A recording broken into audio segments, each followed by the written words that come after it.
교회에 오신 여러분 모두가 하나님이 주시는 기쁨과 성령의 충만함이 가득하시기를 주님의 이름으로 축원합니다. 교회가 제일 기쁜 곳이고 또 교회를 통해서 여러분이 한 주간의 삶을 승리하는 그러한 시작점이 될 줄 믿습니다. 몇 년 전 미국 사우스캐롤라이나에 있는 뉴 스프링스 처치라고 하는 그런 스프링 교회라고 하죠. 페리 노블이라고 하는 목사님이 계셨습니다. 사우스캐롤라이나에서 굉장히 유명한 교회이고 그리고 대형 교회로 알려져 있는 이 뉴 스프링 교회는 참 많은 사역들을 감당하고 특별히 전도와 선교에 앞장서는 교회로 알려져 있습니다. 또 하나 더불어 문화적으로 굉장히 유명한 특징을 가지고 있어요. 교회의 문화를 선도할 수 있는 또 선도하는 교회를 꼽는다면 이 뉴 스프링 교회도 10손가락 안에 들어가는 교회입니다. 다시 말해서 이 교회가 문화적으로 어떤 캐치를 걸고 그리고 문구를 그리고 타이틀을 걸면 그 문구가 화제가 되는 그런 교회입니다. 이 사우스캐롤라이나에 있는 뉴 스프링 캠프 교회에 한 번의 캠페인이 이렇게 진행이 된 적이 있었습니다. 이 캠페인의 타이틀은 이러했습니다. 12조를 낸 뒤 90일 안에 축복을 받지 못하고 기적을 체험하지 못한다면 헌금했던 11조의 100%를 돌려주겠다 라고 하는 캠페인을 벌인 적이 있었습니다. 이 목사는 이 캠페인을 걸고 6개월 후에 교회에서 사직하게 되었고 그리고 지금은 알코올 중독자로 살아가고 있다고 합니다. 여러분 이 말 분명히 들어보셨을 거예요. 제가 설교 때도 한번 이야기를 나눴었고요. 11조를 낸 뒤에 90일 안에 딱 정했네요. 90일 안에 축복을 받지 못하고 기적도 체험하지 못한다면 네가 헌금했던 거 다 돌려줄 거고 그리고 모든 거 다 환불해 줄게 라고 하는 인간적인 방식으로 이 타이틀을 걸고 교회를 이끌어 갔다라고 하는 것입니다. 그것이 센세이션이 되었지만 굉장히 신선하게 보였지만 결과론적으로는 교회적인 모습이 아니었고 성경적인 모습이 아니었고 그리고 신앙적인 모습이 아니었기 때문에 이 목사는 해임될 수밖에 없었고 결국 이 목사가 마지막 어떠한 결과를 가지고 살아가고 있는가라고 하는 것도 봤더니 알코올 중독자로 폐인으로 살아가는 모습을 소개한 기사를 바라본 적이 있습니다. 사랑하는 우리 성도 여러분, 여러분은 어떠한 축복을 기대하고 계십니까? 그리고 어떠한 복을 받기를 원하십니까?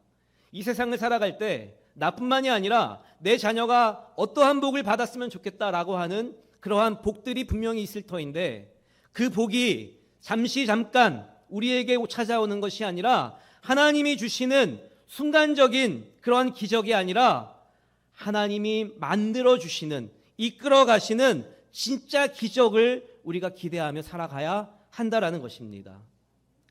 제가 일하고 있는 세브란스 앞에 렉스리라고 하는 그 아파트가 있습니다. 20년 전에 그 장로님께서는 1,500만 원을 주고 20평짜리 아파트를 사셨대요. 근데 4년 전인가 5년 전에 이 아파트가 재개발이 되었고 그리고 그 재개발을 다 마치면서 그 아파트의 가격이 지금 25억이 되었고 그리고 그 25억과 더불어서 현금과 그리고 또 얼마를 더불어 주었다라고 하는 이야기를 들을 수 있었습니다. 강남에 그러한 기적적으로 부자가 된 분들이 굉장히 많습니다. 어떻게 돈을 써야 할지도 모르는 사람들도 굉장히 많다라고 합니다. 우리의 신앙도 마찬가지입니다. 순간적으로 우리가 기적을 경험하는 것, 그것도 너무나 중요하고 그리고 너무나 값진 것이지만 하나님이 주시는 계속적인 축복과 기적이 우리에게 이루어지기를 주님의 이름으로 축원합니다. 조금 전에 소개해드린 이 한 대형교회의 캠페인과 같이 많은 사람들이 그리고 지금 이 시대를 살아가는 사람들이 축복과 기적이라고 하는 부분에 있어서 단순히 물이 변해서 포도주가 되는 그러한 기적만을 원하고 있습니다.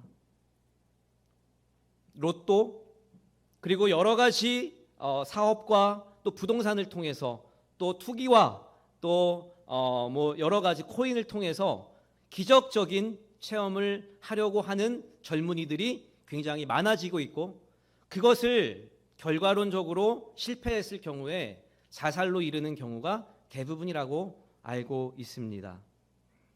만약에 기대했던 그런 기적을 경험하지 못할 때 사람들은 하나님 탓을 합니다. 하나님 분명히 우리에게 기적을 주신다고 했는데 왜 기적이 없습니까? 라고 하는 자기 부인 시대로 살아가는 것이 지금 우리가 살아가고 있는 시대입니다.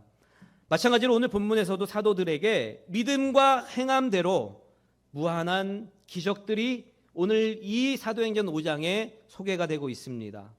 이들 모두가 그 기적의 주인공이 되었던 성경의 모습과 같이 오늘 사회에서의 기적적인 그런 주인공의 모습이 아닌 성경에서의 기적적인 주인공의 모습을 닮아가시고 그리고 그 모습을 따라가시기를 주님의 이름으로 축원합니다. 그런 의미에서 오늘 본문 말씀을 간략하게 요약을 하고 말씀을 이어가기를 원하는데요. 먼저 오늘 사도들을 통해서 민간의 표적과 기사가 많이 일어나게 되는 내용이 5장에 소개가 되고 있습니다. 백성들에게 전해지는 복음, 그 복음을 통해서 날마다 주께로 나아오는 자가 많아지게 되고, 그리고 베드로의 그림자만 덮어도 병이 낫게 된다라고 하는 기적들이 일어나는 시대가 이 시대였습니다. 제가 신학을 처음 시작할 때 정말 훌륭한 정말 이하평 목사님과 같은 그 목사님의 털끝, 옷깃만 잡아도 병이 낫는다라고 할 정도의 신앙을 가졌던 때가 2000년대 초반이었습니다. 1990년대, 2000년대 초반, 목사님의 옷자락만 잡아도, 그 영성만 잡아도 내 병은 나을 것이다 라고 하는 그러한 환경이 있었을 때도 있었습니다. 그럴 수 있는 이유가 사도행전이 있었던 이때에 베드로의 옷장만 잡아도 병이 낫고 기적이 일어나는 시대를 그들이 경험했기 때문에 기적과 체험이라고 하는, 기적과 이적이라고 하는 부분에 있어서 다들 소망하고, 그리고 예수 그리스도의 이름으로 나는 기적을 맛볼 것이다 라고 하는 사람들이 많아지게 되었다라고 하는 것입니다.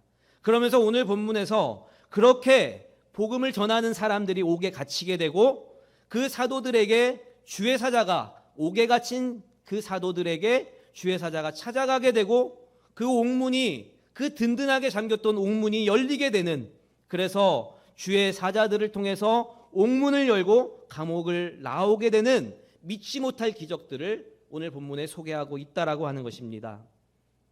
여러분 주변 사람들 가운데, 또 하나님을 믿지 않는 사람들 가운데 오늘 소개되고 있는 이 본문의 모습과 같이 기적을 구걸하고 기적을 체험하고 그리고 기적을 원하는 사람들이 너무나 많을 것입니다. 누군가가, 사랑하는 사람이 하늘나라로 갔다면 다시 이 땅에 와서 자기와 함께 살기를 원하는 기적이 있을 것이고, 그리고 내가 아무런 소망이 없는 사람이라고 한다면 하나님께서 주시는 기적적인 체험으로 말미암아 하나님이 주시는 소망을 가지고 살아갈 수 있는 기도의 모습을 가지고 살아가는 것이 우리 크리스찬들의 모습입니다. 다시 말해서 성경에 나면서 안진뱅이 된 자가 다시 일어나 걸었다라고 하는 기적을 말하고 있는데, 왜 지금 우리의 현실 가운데서는 이러한 기적이 일어나지 않느냐라고 묻는 사람들도 많이 있다라는 것이에요. 한 번은 제가 장례식을 갔을 때 그 어머니가 얼마나 답답하셨던지, 목사님, 죽은 자도 살려내는 예수님이신데 우리 아들 살려주시면 안 됩니까? 라고 할 정도의 그러한 기적을 기대하고 또 하나님을 바라보는 사람들도 굉장히 많이 있다라고 하는 것입니다. 사랑하는 성도 여러분, 먼저 오늘 주시는 말씀을 통해서 진정한 기적은 절대 변하지 않을 것 같았던 그 남편과 아내와 자식들과 그 상황들이 하나님의 말씀으로 다시 회복되고 돌아오는 것이 진정한 기적임을 믿고, 오늘 이 시간 하나님이 주시는 기적을 마음껏 체험하는 여러분 되시기를 주님의 이름으로 축원합니다. 자, 그렇다면 이러한 영적인 기적을 어떻게 체험할 수 있는지 오늘 본문을 통해서 한 두세 가지로 살펴보기를 원하는데요. 첫 번째로, 순종하는 삶을 살아갈 때 기적은 일어납니다. 28절 말씀에 보니까요. 이르되 우리가 이 이름으로 사람을 가르치지 말라고 엄금하였으되 너희가 너희 가르침을 예루살렘에 가득하게 하니 이 사람의 피를 우리에게로 돌리고자 함이로다 라고 말씀해 주고 있습니다. 설교 첫 번째도 첫 부분에서도 말씀드렸듯이 사도들은 가르치고 고치고 전파하는 예수 그리스도의 귀한 사역을 잘 감당했습니다. 말씀을 가르치고 복음을 전했기 때문에 이들은 감옥에 가게 됐습니다. 물론 풀려나긴 했지만 그럼에도 불구하고 또다시 해가 뜨고 난 이후에 이들은 말씀을 가르치고 복음을 전하는 사역을 게을리하지 않았다라는 거예요. 여러분, 5장에서 이러한 영적인 사역들이 일어나고 있지만 이전에 사도행전의 그 초대교회가 일어나는 그런 기적적인 사건 전에는 이들이 이런 모습이 아니었습니다. 하나님의 성령 강림 체험을 경험한 이후에 이들은 복음에 미친 사람이 되었고 그 복음에 미친 사람들이 계속해서 가르치고 고치고 전파하는 사역을 감당하다가 보니까 이 삶에서 이것이 가장 중요한 것이고 가장 행복한 것이다라는 것들을 깨달았기 때문에 또 예수 그리스도께서 기적을 체험할 수 있는 은혜를 허락해 주셨기 때문에 이 사역을 끊이지 않고 감당하고 있었다라고 하는 것입니다. 다시 말해서요, 사도들은 대제사장의 협박보다 하나님의 말씀에 순종하는 것이 더 마땅하다라고 생각했다라는 것입니다. 여러분, 하나님의 말씀에 순종하는 것, 그것이 참으로 어려운 일이지만 있는 그대로의 모습으로 그 말씀에 순종하며 나아갈 때 하나님께서는 반드시 하나님의 방법대로 그 복의 복을 허락해 주실 줄 믿습니다. 그런 의미에서요, 저는 이번 707 새생명 전도 축제와 또 7월 4일인가요? 7월 4일? 네, 7월 4일 교도소 예배와 또 저희 여름 수련회와 단기 선교 또한 지금은 아무것도 없지만 하나님이 곧 주실 것이라고 하는 믿음의 확신을 가지고 기도하며 나아갈 때, 그리고 순종하며 나아갈 때 하나님께서 그 순종의 복으로 우리 교회와 여러분 가정 가운데 함께해 주실 줄 믿습니다. 마찬가지로 오늘 본문에서도 이렇게 순종하며 말씀을 전할 수 있었던 이유를 31절을 통해서 이야기하고 있습니다. 이스라엘에게 회개함과 제사함을 주시려고 그를 오른손으로 높이사 임금과 구주로 삼으셨느니라 라고 말씀해 주고 있습니다. 회개함과 죄사함을 주시고자 이러한 사역들을 밀어넣으셨다라는 거예요. 사랑하는 우리 성도 여러분, 죄를 짓고 그 죄에 살아가고 그 죄에 빠져서 살아가는 자는 결코 자유하지 않습니다. 결과론적으로는 급기야는 생을 마감하는 결과를 경험하는 사람들도 굉장히 많이 있습니다. 다시 말해서 죽어가는 자들에게 좋은 소식을 전할 때 그들은 그 소식을 듣고 회개하며 죄사함을 받으며 다시 하나님의 십자가 앞으로 돌아와 새 생명을 살아갈 수 있다라고 하는 것입니다. 여러분, 제가 어저께 장례식장에 갔다 왔는데요, 그리고 인천 승하원에 갔다 왔는데 참으로 안타까운 사연들이 너무나 많았습니다. 저희 교회에서는 정말 감사하게도 장례식이 이루어지지 않는 것이 감사한 일이지만 승하원에 가보니까요 1번부터 20번까지 계속해서 돌아가고 있습니다. 여러 가지 이유가 있고 여러 가지 사연이 있지만 그들에게, 그리고 그 사람들에게, 그리고 하나님을 알지 못하는 사람들에게 하나님의 사랑을 조금이라도 소개했다면 그들은 그렇게 죽지 않았을 거라고 생각해 볼 수 있었습니다. 그렇기 때문에 교회가 존재하는 것이고 교회가 복음을 전해야 하는 것이고 사랑을 나누어야 하는 이유가 그 이유에서 영혼 구원을 위해서 우리를 사용해 주시기 때문에 교회가, 그리고 성도가 존재한다라고 하는 것입니다. 사랑하는 성도 여러분, 이번 7월 7일 새생명 전도 축제에 순종하며 함께 동참해 주시기를 주님의 이름으로 축원합니다. 이것이 교회적으로 진행되는 것이긴 하지만 한 영혼을 주님께로 인도하고자 하는 그 긍휼의 마음을 가지고 그 한 사람에게 반드시 은혜를 베풀면 하나님께서 그것에 몇천 배로 갚아 주실 줄 믿습니다. 여러분, 오늘 이 말씀에 작은 것 하나에도 흉성하고 한 영혼을 불쌍히 여기며 긍휼한 마음으로 기도하는 여러분 모두가 되시기를 주님의 이름으로 축원합니다. 두 번째로, 원하는 나만의 그림대로가 아니라 나의 욕심을 내려놓는 하나님의 복음을 전할 때 기적은 일어납니다. 여러분, 복음을 전하는 이유가 굉장히 많습니다. 제가 지난주에 명동에 갔을 때 예수님을 전하는 사람들이 굉장히 많더라고요. 예전에는 한 팀, 두 팀 정도였어요. 근데 골목마다 있는 거예요. 골목마다. 근데 제가 이제 담임 목사가 되고 난 이후에 그들을 달리 보게 됐습니다. 그들은 가짜 복음을 전하는 건 아니에요. 예수님을 믿어라라고 하는 그러한 방법적인 부분에서 지금 시대적인 그리고 환경적인 부분을 놓치고 있는 걸 수 있지만 복음을 전하는 그 팩트만큼은 정말 진짜다라는 거예요. 하나님이 주시는 마음을 가지고 한 영혼을 구원하겠다라고 하는 그 마음을 가지고 그 많은 사람들이 모이는 명동에 가서 하나님의 복음을 전하는 그들이 참으로 위대해 보였습니다. 과연 나도 이 많은 사람들 앞에서 이 피켓을 들고 과연 하나님의 복음을 선포할 수 있을까? 그들을 위해서 복음을 전하고자 하는 그 많은 사람들이 있는데 그들을 칭찬하기는커녕 저 사람들 왜 이래? 라고 하는 그런 마음을 가졌을 때도 있었습니다. 정작 제가 그 자리에 선다면 과연 복음을 전할 수 있을까? 비단 우리 교회 앞에서만큼이라도 내가 복음을 전할 수 있는 능력과 그리고 용기가 있을까? 생각해 보았습니다. 여러분 예수님을 처음 믿었을 때 나는 예수님이 나에게 주신 그 사랑을 많은 사람들에게 전하고 알리고 그리고 선포할 것입니다 라고 이야기하지 않으셨습니까? 내가 받은 그 사랑이 너무 감사해서 그 사랑을 나누겠습니다 라고 하는 고백이 여러분 가운데 있지 않았습니까?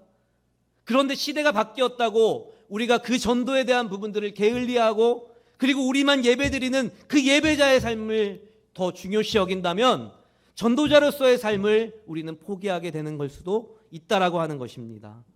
다시 말해서 사도들은 채찍을 맞으면서까지 복음을 전하고 있다라고 하는 것입니다. 오늘 읽지는 않았지만 40절 말씀해 보니까 이렇게 말씀하고 있습니다. 그들이 옳게 여겨 사도들을 불러들여 채찍질하며 예수의 이름으로 말하는 것을 금하고 놓으니 라고 말씀해 주고 있습니다. 조금 전까지만 해도 그림자만 스쳐도 병자가 낫겠다라고 하는 기적들을 체험했다면, 감옥에 들어가서 다시 나올 수 있다라고 하는 은혜를 경험했다면, 돕는 자를 인도해 주셔서 죽음을 피하는 기적을 맛보았다면 끝까지 이 채찍도 피할 수 있는 기적이 이어져야 하는가, 이어져야만 하지 않는가라고 우리는 당연히 생각할 수 있습니다. 병자가 낫고 그리고 감옥에서 풀려나고 그리고 죽음을 피할 수 있는 그 은혜를 경험했기 때문에 마땅히 그거보다도 덜한 채찍을 피할 수 있는 기적도 일어나야 함에도 불구하고 채찍을 피할 수 있는 기적이 이 본문에는 일어나지 않고 있습니다. 다시 말해 기적이라고 하는 것은 항상 일어나지 않을 수 있는 것이고 또 항상 일어날 수도 있는 하나님의 방법대로 일어나는 그것이 기적임을 믿습니다. 지난주 수요일에 저희 교회를 섬기시는 김현진 강도사님에게 전화가 왔습니다. 목사님, 교육 연극 관련해서 극단을 하나 소개해 주십시오라고 하는 내용으로 전화를 주셨습니다. 그러면서 덧붙여서 조건은 두 가지인데요, 목사님. 좀 비슷한가요, 말투? 아닌가요? 두 가지인데요, 목사님인가요? 예, 두 가지인데 첫 번째는 그 극단을 소개할 때 그 극단이 가지고 가는 수익의 10%를 교회에 헌금했으면 좋겠습니다. 그리고 두 번째는 공연자들이 또 연기자들이 저희 예술인교회 예배에 참석했으면 좋겠습니다 라고 하는 이 두 가지 제안을 거셨어요. 한편으로는 무척이나 기뻤고 반갑고 와 설레고 다시 내가 이 공연이라고 하는 문화 예술을 통해서 교회를 시작할 수 있겠구나라고 하는 설레임이 가득했습니다. 그런데 다른 한편으로는 걱정이 되는 거예요. 과연 이 공연 관계자들에게, 극단 대표에게 야, 공연의 수익금 10%를 내. 그리고 너네 공연자들 그리고 연기자들 다 우리 교회에서 예배 드려. 라고 말할 수 있는 자신감이 없더라고요. 다시 전화했어요. 김현진 강도사님한테. 강도사님, 제가 이해가 잘 안 돼서 그러는데요. 다시 한번 좀 설명해 주세요. 목사님, 이러이러한 내용이고요. 그리고 이거를 주신 분도 하나님이시고, 그리고 하나님이 그런 마음을 주셔서 목사님에게 이거를 전달하라고 했습니다. 담대함을 가지고 목사님 컨트롤할 수 있는 사람에게 교회 그 수익의 10%와 그리고 예배 참석하라고 하십시오. 선포하셨어요. 그래서 그 이야기를 듣고 그래, 나도 자신감을 갖자. 그리고 자신감을 갖고 그때부터 제가 아는 극단과 제가 아는 연극영화과 교수들과 그리고 연기자들에게 전화를 하기 시작했습니다. 처음 전화를 했던 그 극단 대표는 저희 나라에서 알아주는 극단이고, 또 지금도 활발하게 또 활동을 하고 있는 연기자이자 또 극단 대표로 활동을 하고 있는데, 이런 이야기를 하니까 오히려 그 친구가 10%가 뭐예요? 20% 할게요. 20% 라고 이야기를 하는 거예요. 아싸, 요거 봐라. 그러면서 자신감이 생긴 거예요. 근데 제가 하나 덧붙여서, 우리 교회 강도사님이 그랬는데, 우리 교회 강도사님이 10%뿐만이 아니라 교회에 등록하라고 했어 라고 얘기를 했습니다. 쉽지 않은데요? 라고. 정말 쉽지 않죠. 교회를 안 다니는 사람들도 있고, 그리고 교회를 다녀도 다른 교회에 다니는 사람들이 있기 때문에.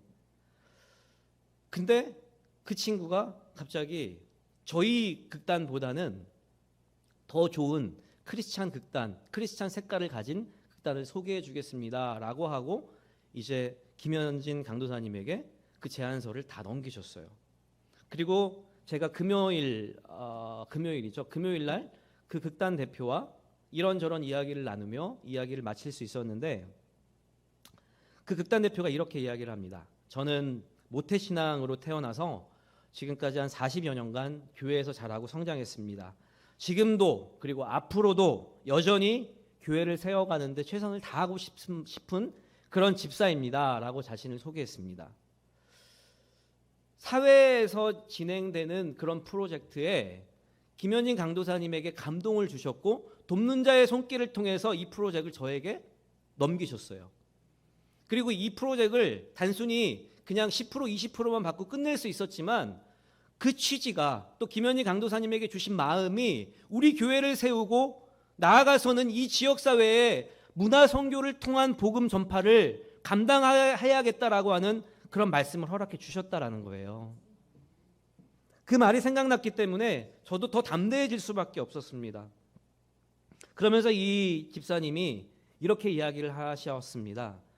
요즘에 목사님, 저도 교회를 섬기고 있지만 재정적으로 서울 강남에 있는 교회 외에는 대부분의 교회가 40% 50%의 재정적인 어려움이, 그리고 성도가 줄어가는 그런 어려움을 겪고 있는 것이 현실입니다. 목사님 교회는 어떻습니까? 저희는 조금씩 올라가고 있는데요. 저희는 조금씩 나아지고 있는데요. 대단한 겁니다, 목사님. 그건 하나님의 은혜입니다 라고 말씀하시는 거예요. 그러면서 자신도 이를 위해서 무엇을 해야 할지 기도하고 있었다라고 하는 겁니다.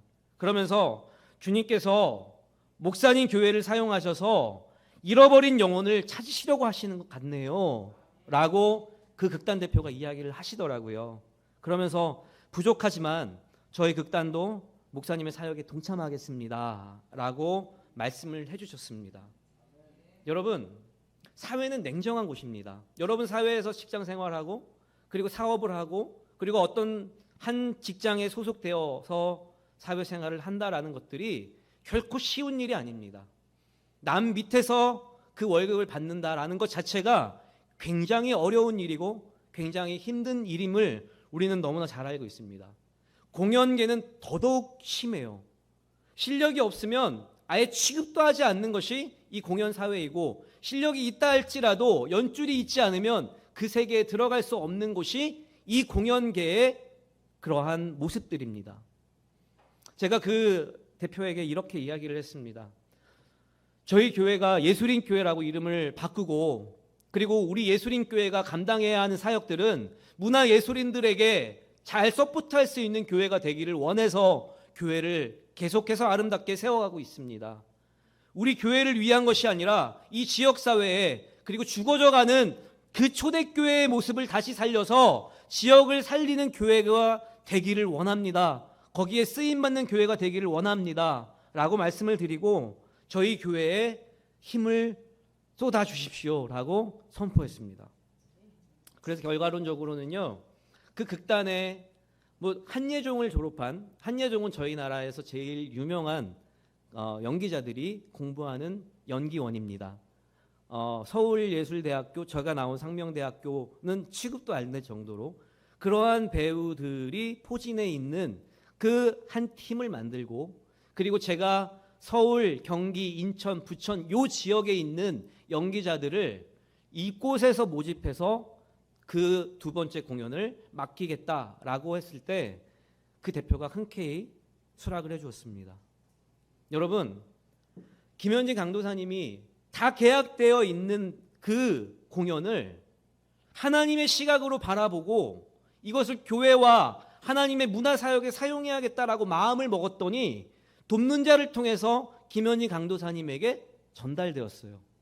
이것은 기적입니다. 그것을 김현진 강도사님이 간직하고 혼자 독식할 수 있었음에도 불구하고 생각이 났대요. 제가 교회가 생각이 났대요. 그러면서 저에게 의뢰를 하고, 그리고 상의를 하며, 목사님 이렇게 교회 사역을 했으면 좋겠습니다 라고 선포했었던 그 말이 기억이 나서 저도 따라했어요. 해야 돼. 너 10% 당연히 해야 되고, 그리고 교회 와야 돼. 우리 강도사님이 그러셨어. 여러분, 누구 가라사대가 아니라 이제는 내 스스로가 그렇게 선포할 수 있는 그러한 영역이 여러분께 더하기를 주님의 이름으로 축원합니다. 여러분, 이제 길이 열렸어요. 하나님께서는요, 막기도 하시고 열기도 하시고, 그리고 대로를 열어주시기도 하시고 길을 끊기도 하십니다. 여러분, 막히는 경험도 우리는 해봐야 할 것이고, 길이 끊기는 경험도 해봐야 할 것이고, 목에 칼이 들어오는 경험도 우리는 해봐야 될 줄 믿습니다. 우리 지금까지 참 많은 연습을 했고요, 참 많은 훈련을 했고, 참 많은 시련을 감당하며 지금까지 달려온 줄 믿습니다. 여러분, 이제 이 시작점을 통해서 더욱더 기도해야 될 줄 믿습니다. 기도 외에는 이런 이유가 나타날 수 없다고 말씀하시는 그 하나님의 말씀에 의지해서 그 하나님의 말씀에 순종하며 우리가 기도로 이것을 준비해 나아갈 때 하나님은 돕는 자를 붙여주실 것이고, 그리고 우리가 지금 기획하고 있는 크리스찬 뮤지션들을 이곳에 보내주실 줄 믿습니다. 재정적으로 어려운 부분들도 하나님께서 뚫어가고 계세요. 우리의 생각으로는 이곳을 감당할 수 있을지 없을지조차도 감당 못하는, 생각하지도 못했던 초창기였지만 지금은 능히 감당하고도 남을 만큼의 교회의 힘을 우리가 가지고 있다라는 것들을 믿음으로 고백하시기를 주님의 이름으로 축원합니다. 제가 담임 목사로서요, 참 안타까운 마음이 있습니다. 우리 사역자들에게 정말 사례비 조금이라도, 그리고 조금의 교통비라도 드리고 이 사역들을 함께 짊어지고 갔으면 좋겠다라고 하는 마음이 너무나 간절합니다. 그렇게 될 줄 믿습니다. 새생명 축제를 통해서 우리가 생각하지 못했지만 하나님이 보내주시는 사람들을 우리가 마땅히 함께 예배하며 그들을 맞이하기를 원합니다. 교도소 예배를 통해서 250여 명의 제소자들에게 단 한 명이라도 복음이 전해지는 귀한 성령 충만함의 은혜가 이루어지기를 소원합니다. 여름 수련회를 통해서요, 우리 가족들이 회복되고 기쁨으로 하나 되는 하나 공동체가 되기를 주님의 이름으로 축원합니다. 필리핀에 하나 교회를 세운 이유가 있을 줄 믿습니다. 어려운 상황 가운데서도 그 하나교회, 필리핀 교회를 세운 이유는 하나님의 복음을 전파하기 위해 사용하라는 단 하나의 이유밖에 없는 줄 믿습니다. 이번 필리핀 선교도 우리는 능히 감당할 수 없지만 하나님의 능력과 하나님의 이적과 기사로 그 모든 사역들이 뚫리는 역사가 우리에게 경험되기를 주님의 이름으로 축원합니다. 말씀을 마치겠습니다. 여러분, 어처군이라고 하는 단어를 아십니까?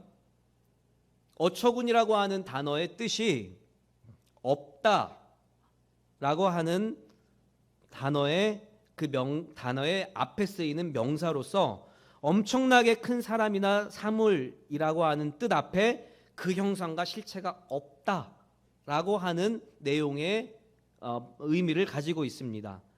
어떤 일을 하다가 가장 중요한 것이 빠졌을 때 어처구니가 없네, 그리고 어이가 없네 라고 하는 단어를 사용한다라는 겁니다. 중요한 것들을 빼놓고 다른 사역들을 하는 것, 그것은 어처구니 없는 사역입니다. 마찬가지로 우리 교회가 지금 이곳에서 예배 드리는 이유는 다른 여러 행사를 진행하기 위함도 아니고 어느 누구에게 잘 보기 위함도 아닌 영혼 구원을 위한 제1의 목적을 가지고 우리가 예배 드리는 것을 기억하시기를 바랍니다.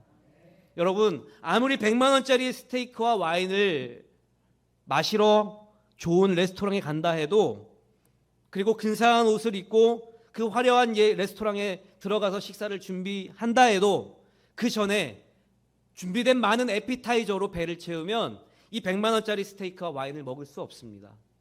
먹더라도 그것이 맛이 없을 것이고 체하는 그러한 안타까운 상황을 우리가 경험하게 될 수도 있습니다. 마찬가지로 우리 예수림교회도 지금 이제 여러 가지 계획과 방법론을 잘 준비하며 나아간다고 하지만 이것을 이루시는 분도 주님이시고 그리고 알파와 오메가가 되어주시는 분도 주님이심을 믿고 우리를 십자가로 인도해 달라고 여러분 간절히 기도하며 나아가시기를 주님의 이름으로 축원합니다. 이 시간 함께 좀 기도했으면 좋겠는데요, 좀 반주해서 좀 해주셨으면 좋겠습니다. 여러분, 오늘 제가 여러분에게 말씀드린 이 말씀을 다시 한번 기억하시면서 우리가 살아가는 유일한 방법은 복음을 전하는 길입니다. 우리가 유일하게 행복하게 살아갈 수 있는 그 방법은 예배하는 것입니다. 예배와 전도와 선교를 통해서 한 영혼을 구원하는 것, 그것이 하나님이 원하시는 방법이고 그것이 복음이고, 그것을 해야만이 우리에게 간절함이 생길 것이고 긍휼함의 마음을 마음껏 나누게 되는 그러한 삶이 펼쳐지게 될 줄 믿습니다. 여러분, 이 시간 한 영혼을 위해서 기도하기를 원합니다. 불쌍히 여기는 마음을 가지고 내가 작정한 그 한 영혼을 이 예배당으로 십자가로 인도해 달라고 이 시간 간절히 함께 기도했으면 좋겠습니다. 우리 주여 한번 간절히 외치며 함께 기도하도록 하겠습니다. 기도합니다. 주여, 사랑의 하나님 감사합니다. 오늘 이 시간 707 새생명 축제를 선포하며 이제 이것이 처음부터 끝까지 주님이 알파와 오메가가 되어 주시사 어처구니 없는 일로 끝나지 않게 하시고 오히려 하나님의 복음 사역에 마땅히 감당되었던 귀한 사역을 세워갔다 고백할 수 있는 귀하고 복된 새생명 축제가 되게 하여 주시옵소서. 계획하시는 분도 주님이시고 실행하시는 분도 주님이신 줄 믿사오니 하나님, 우리 마음 가운데 긍휼함을 허락하여 주시고 복음 사역에 우리와 우리 교회를 사용하여 주셔서 마음껏 마음의 문을 열고 교회에 나와서 하나님의 복음을 듣는 대신자들이 되게 하여 주시옵소서. 우리의 생각과 우리의 인간적인 사고로 그것을 기억하지 않게 하시고 영적인 눈으로 바라보게 하시고 긍휼의 마음으로 그를 바라보게 하시사 그 하나의 한마음 되는 귀하고 복된 우리 예수님교회 모든 성도님들 되게 하여 주시옵소서. 하나님이 이루어 주실 줄 믿습니다. 주님의 역사를 이루는 교회가 되기를 원합니다. 마음을 품고 한 영혼을 주님께로 인도하는 소중한 교회가 되기를 원합니다. 청장년들이 이곳에서 문화로 선교로 예배하는 교회가 되기를 원합니다. 이 지역사회에 하나님을 믿지 않는 자들이 이곳에 와서 마음껏 뛰어놀며 예배하기를 원하오니 주여 긍휼히 여겨주시사 그 마음을 허락하여 주시사 이 예배와 모든 사역들을 열어주시고 행하여 주시고 함께하여 주시옵소서. 하나님 감사합니다. 오늘 주시는 이 말씀을 통해서 우리가 하나님 말씀에 순종하며 나아가겠사오니 우리를 인도하여 주시옵소서. 성령의 충만함으로 복음 전하는 사역을 다시 기억나게 하시고 우리에게 주신 그 소명이 다시 생각나서 그 소명대로 마땅히 하나님을 섬기며 살아가는 우리 모든 예수님교회 성도님들 되게 하여 주시옵소서. 감사드리며 예수님의 이름으로 기도드립니다. 아멘.